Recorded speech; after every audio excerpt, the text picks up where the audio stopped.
Poste à souder. Poste, ça comprend les dévidoirs, ça comprend les galets, puis la longueur terminale. On va y aller avec ça. Un petit vidéo. Je vais vous en faire un autre sur les paramètres de départ un petit peu plus tard. Donc, au risque de répéter, en ce qui concerne les postes, ben c'est simple. On va séparer ça en deux catégories, si on veut. D'un côté, on a CIA et de l'autre côté, on a PBT. CIA, c'est courant, intensité et ampère. De l'autre côté, on a potentiel, on a voltage, puis on a tension. Donc ça, c'est les deux types de postes. Il y en a un qui est préféré. Il y en a un qui est préférable d'utiliser quand on va souder au GMAW. Puis si vous ne le savez pas encore, ben ça va ressembler à ça. Ça va ressembler à celui-là ici. GMAW. On se rappelle aussi qu'il y avait FCAW, puis il y avait MCAW. Et de l'autre côté, on avait les procédés comme SMAW puis GTAW. Donc ça, c'était les principaux postes à souder. Et pour rajouter ici, si je veux, si mettons, je voudrais rajouter de l'information ici. Poste à souder, PVT, on appelle ça aussi un poste. On appelle une courbe caractéristique. La courbe caractéristique, elle, qu'est-ce qu'elle veut dire? Ben, elle veut dire seulement que c'est une courbe ici, dans ce cas-ci, horizontale.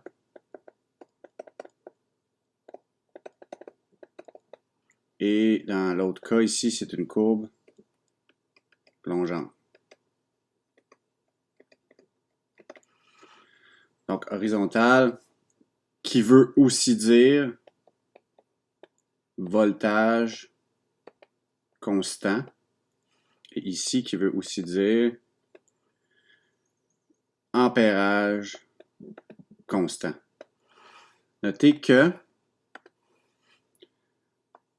ici, ça peut être remplacé, cette lettre-là. Et ici, ça peut être remplacé ici aussi. Pardon. C'est pas ça que je voulais dire. Je voulais dire, cette lettre-là ici est remplacée par une de ces lettres-là ici, CIA. Et voltage PVT. Bon. Désolé. Alors, ce sont les deux types de postes. Mélangé à ça, en plus, on avait un autre caractéristique, que cette fois-ci, on va l'appeler, elle, dont la forme ou le type de poste. Le type de poste ici, dans ce cas-ci, quand on va regarder pour une courbe plongeante, vous vous rappelez qu'on peut avoir quelque chose comme un transfo ou un transfo redresseur. OK, transfo redresseur. Ou même un onduleur. Un onduleur, c'est les petites machines. Onduleur, pardon. C'est les petits postes à souder électroniques. C'est les tout petits, là. L'onduleur, là, il est disponible aussi ici. Les onduleurs, là, on en a partout à l'école, sauf dans rangée F. C'est ça un onduleur. Un inverter. OK? Donc, ce que ça fait, un onduleur, c'est que ça permet de pouvoir avoir une source multiprocédé. Multiprocédé. Procédé. Et une réponse ultra rapide à la variation de la longueur d'arc.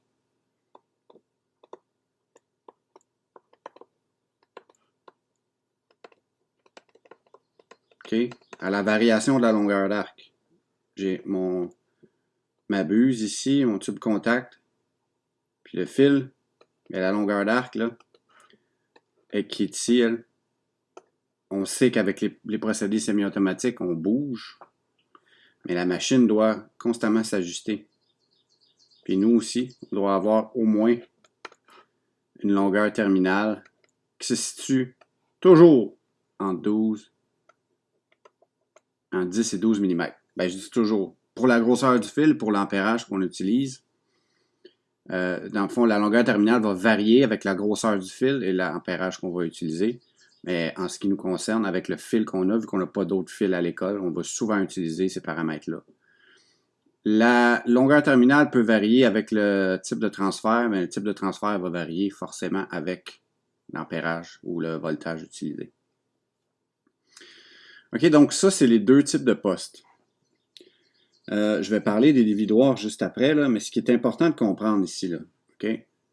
On a un côté ici, une source à potentiel constant. On peut l'appeler une source à potentiel constant. On peut l'appeler une source à courant à courbe horizontale. On pourrait l'appeler une source à tension constante. On pourrait l'appeler un CV. On pourrait l'appeler un CV, un voltage constant, un VC. On pourrait l'appeler un paquet d'affaires. L'idée, c'est de comprendre que c'est une source où on va ajuster le voltage. Et ici, c'est une source où on va ajuster. Ça, c'était le piton, ceux qui n'avaient pas compris. Où on va ajuster l'ampérage. Donc, on va presque tout le temps utiliser une machine comme ça, à potentiel constant. Il y a au moins 2 ou 3 questions dans l'examen juste avec ça ici. Fait qu'on a rien que besoin de regarder ça puis de se rappeler ce que j'avais dit déjà dans le module 8. Puis en gros, là, il y a déjà 3 questions là-dessus. OK. On va regarder ensemble au niveau des dévidoirs. Les dévidoirs, ben, comme on a vu, il y en a 2 sortes. Je vais les replacer encore dans le même ordre. Le premier modèle qui est asservi à la tension de l'arc. Donc lui, là, qu'est-ce qu'il va faire? C'est qu'il va... C'est un dévidoir qui va s'ajuster automatiquement, dépendamment de la longueur d'arc. OK? Ça, là, ce dévidoir-là, il faut faire attention parce que ça marche seulement sur des sources à courant constant. C'est quoi des sources à courant constant? Ben, on vient juste de le voir. CIA, des sources à caractéristiques plongeantes. OK? Ben là, vous allez me dire, oui, mais tantôt, Seb, tu nous as dit que ça, c'était juste pour des procédés manuels. Mais c'est possible de souder au GMA, mais ça prend ce dévidoir-là, qui est un dévidoir spécial. Okay? C'est une exception à la règle. Puis on va souvent se servir de ce setup-là lorsqu'on va souder des fils de gros diamètre.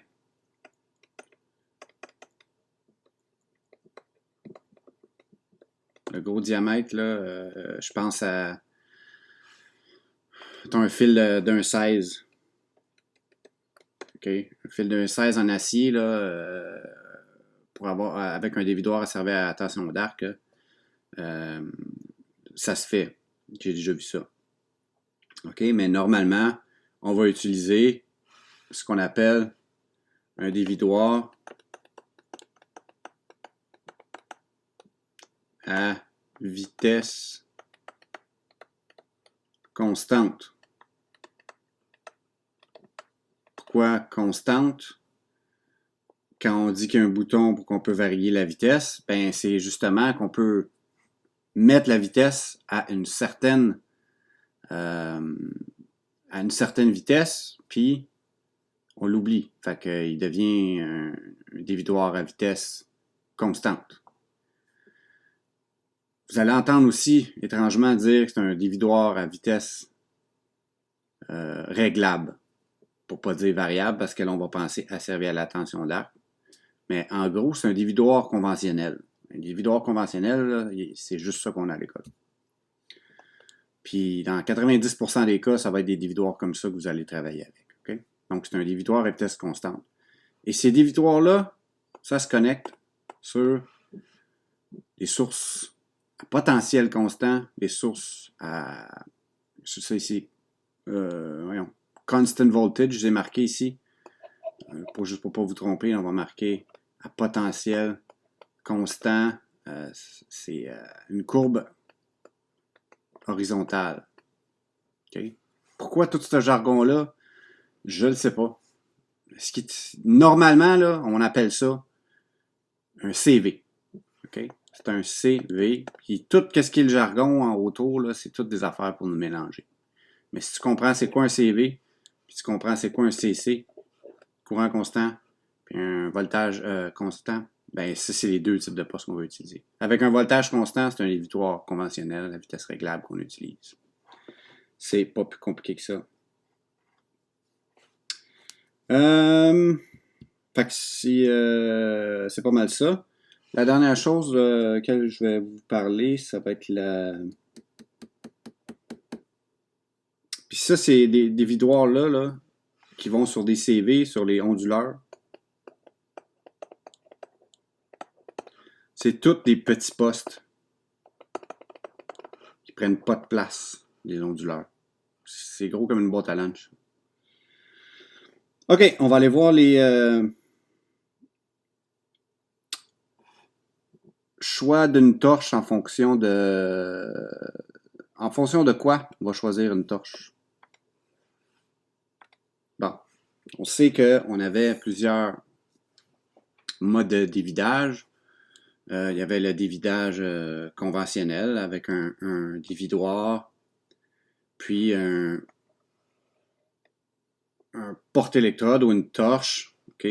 Puis là, le fil était dévidé. Lorsqu'on va parler d'un setup comme ça, bien souvent, ça va être pour des fils rigides. OK? Là, à ne pas se tromper avec un fil mou qui serait un fil comme l'aluminium. Rigide, c'est tous les autres fils sauf l'alu là, qui est mou.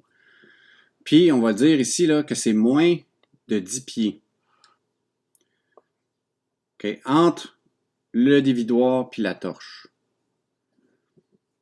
Donc, on va y aller avec un système poussé. Le système là, où on va pousser le fil électrode dans la torche. C'est moins que 10 pieds. Souvent, ça va être des 6, des 8 pieds, là, les torches pour ce système-là. Lorsqu'on va parler d'un système pour un fil mou, donc les fils mous, là, on va parler d'un système de spool. Le spool gun, là, ça ressemble à une affaire de même. Puis au bout, on a la buse, on a le contact tip, puis on a le fil. Okay? Il y a une gâchette ici comme ça. Puis il y a un fil comme ça qui va se brancher. La roulette qui est ici, là, elle est dévidée automatiquement avec des galets qui sont à l'intérieur.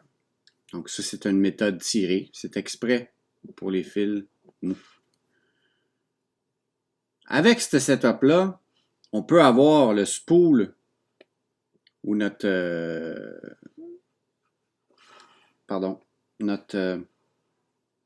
torche, notre pistolet. On peut avoir ça Puis on peut avoir autant de fils qu'on a besoin. OK? 12 pieds, 20 pieds et plus. Autant de fils qu'on a besoin parce que ben, le dévidage est fait à même la torche. Donc, on peut brancher ça loin de notre source. Puis même, c'est pas toujours des fils mous. Là. Ce type d'affaire-là, là, ça existe là, pour des fils de petit diamètre. On peut pas obligé de mettre juste de l'aluminium là-dedans. C'est quelque chose qui est quand même le fun quand on a des soudures spécifiques à faire. On peut se mettre plus loin du dévidoir puis de la source parce que le dévidage est fait à même le pistolet. Donc ça, c'est les deux différences. Dernière chose, parler des choix des galets. Cette semaine, on avait des questions là-dessus. Choix des galets en fonction du fil qu'on avait. Donc, il y en avait plusieurs sortes dans le livre, là. Choix des galets, puis l'ajustement de la tension des galets. Une fois que tu vas avoir ton galet, là, ça c'est un exemple de galet en V. Il y en a des en V comme ça, il y en a des reversibles là, avec, à l'école, je ne sais pas si vous avez remarqué, là, c'est des galets reversibles qu'on a. D'un côté, il y a du 45, de l'autre côté, il y a du 35. Donc, c'est un galet qui sert à deux types de fils, puis c'est parfait comme ça, là. Ça coûte moins cher de galets. Donc, pour ajuster la tension sur les galets, vous avez les galets là, comme ça, là, puis vous avez une vis de serrage qui est en haut. Là. Ça peut être fait de cette façon-là. Il y a bien des principes. Là. Le principe, c'est qu'on veut mettre de la tension sur le fil. Parce que lorsque le contact va être fait au niveau du dévidoir, là, il va prendre le fil qui est ici dans la roulette, puis il va le pousser comme ça.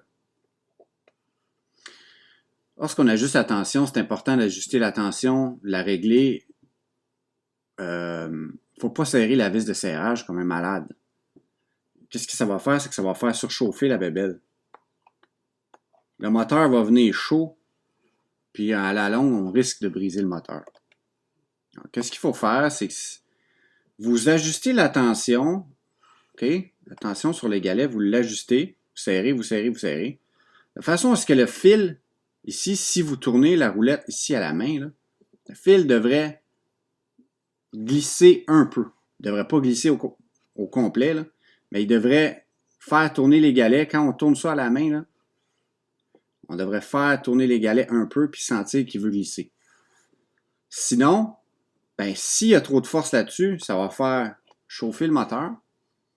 Puis ça risque de déformer le fil. Puis le fil, il va sortir tout croche au bout de la buse contact. OK?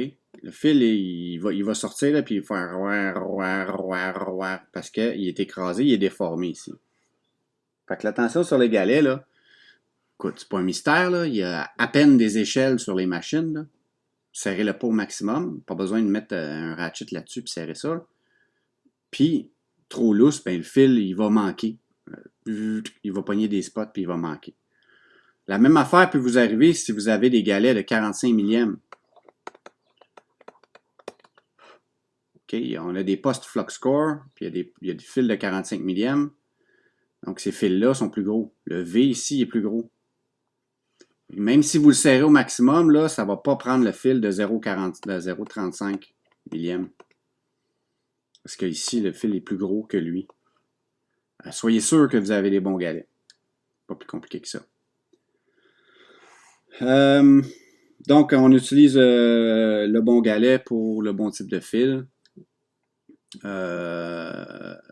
Lorsqu'on a un fil mou, on va utiliser des fois un galet sur les fils dans les spool guns, là, sur le principe d'entraînement dans les spool guns, c'est un galet. C'est un galet en U, comme ça. Puis on a un galet, comment je pourrais dire, un galet rainuré. On pourrait l'appeler comme ça. Puis lui, il fait juste tourner sur le fil, puis ça tourne entre les deux. Sans écraser trop le fil. On va l'accrocher plus avec des dents qu'une pression. Donc, quand le fil est dur, on peut l'accrocher avec une pression. Puis quand le fil est mou, on va l'accrocher avec quelque chose d'abrasif. Un petit peu plus. Donc, c'est ça au niveau des postes. Rappelez-vous qu'il y a deux types de postes. Généralement, on va utiliser source à potentiel constant pour le soudage MIG. C'est avec un onduleur, c'est pas un transformateur, c'est 10 fois plus petit. Une réponse ultra rapide. Les longueurs d'arc pour le soudage, c'est je vous ai dit, c'est en 10 et 12 mm normalement. Et dernière affaire aussi, si jamais, tantôt j'ai parlé de choix de torches à souder en rapport avec. En fait, la question c'est par rapport à quoi je vais utiliser le. Je pourrais vous poser la question. En fonction de quoi je vais faire le choix d'une bonne torche, OK? En premier lieu, ça va dépendre du fil. Ça va dépendre de la source de courant, après ça.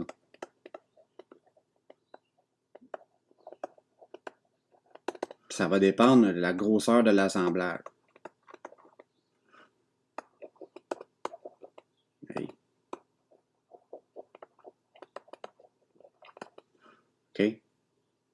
En premier lieu, le fil, grosseur, la source de courant, puis la grosseur de l'assemblage. Ça, c'est ce qui va faire que ça va être soit un spool gun ou soit un poussé. Il existe aussi un poussé tiré, mais ça prend aussi un spool gun, pas le choix. Donc, en gros, c'est ça. Restez à l'affût, il va y avoir un questionnaire là-dessus cette semaine. Donc, pour alléger la semaine, j'ai décidé de faire des petites vidéos. J'ai juste besoin de visionner la vidéo puis répondre au questionnaire par la suite. Peace.